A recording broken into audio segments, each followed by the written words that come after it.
So మనము research అనేది first animals పైన చేస్తామండి. అనిమల్స్‌లో మనకి ఏదైనా ఒక డ్రగ్ సేఫ్, ఎఫెక్టివ్ అంటేనే హ్యూమన్ బీయింగ్స్ పైన తెస్తాం.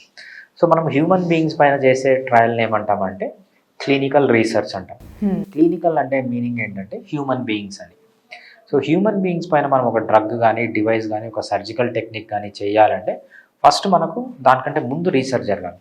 దాన్నేమంటామంటే ప్రీ క్లినికల్ రీసెర్చ్ అంటాం. ప్రీ అంటే ముందు. క్లినికల్ రీసెర్చ్ అంటే మనుషులకిచ్చే ముందు జరిగే రీసెర్చ్ మనము ప్రీ క్లినికల్ రీసెర్చ్ అంటాం. సో మనకు 20th మే వస్తుంది కదా! 20th మే మనకు వరల్డ్ క్లినికల్ ట్రయల్స్ డే అంటామనమాట. ఇంటర్నేషనల్ క్లినికల్ ట్రయల్స్ డే అంటాం మనం. మనకు ఫాదర్స్ డే, మదర్స్ డే ఉన్నట్టు క్లినికల్ రీసెర్చ్ కూడా ఒక డే ఉందనమాట. దాన్ని 20th మే ఎవ్రీ ఇయర్ సెలబ్రేట్ చేసుకుంటాం. మనం టాపిక్ వచ్చినప్పుడు ప్రీ క్లినికల్ అంటే మనుషులకి ఇచ్చే ముందు ఏమేమి రీసెర్చ్ చేస్తారని తెలుసుకుంటే దాంట్లో ఒక పార్ట్ వచ్చి అనిమల్ రీసెర్చ్. మనకు ప్రీ క్లినికల్ రీసెర్చ్ వచ్చేటప్పటికి డిఫరెంట్ టైప్స్ ఉంటుందన్నమాట.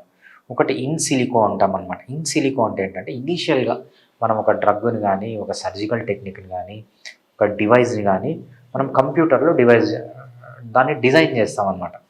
దాన్ని ఏమంటామంటే ఇన్ సిలికో రీసెర్చ్ అంటాం. సిలికో అంటే సిలికాన్, సిలికాన్ అంటే కంప్యూటర్ చిప్కి సంబంధించినది. సో దాన్ని ఇన్ సిలికో రీసెర్చ్ అంటాం అనమాట. ఒక్కసారి కంప్యూటర్లో మనం డిజైన్ చేసుకున్న తర్వాత దాని ప్రైమరీ, సెకండరీ, సేఫ్టీ, ఎఫికసీ అన్నీ తెలుసుకున్న తర్వాత ఆ డ్రగ్ని మనం ఏం చేస్తామంటే అనిమల్స్కి ఇస్తామన్నమాట. దాన్ని ఏమంటామంటే అనిమల్ ట్రయల్స్ అంటామన్నమాట.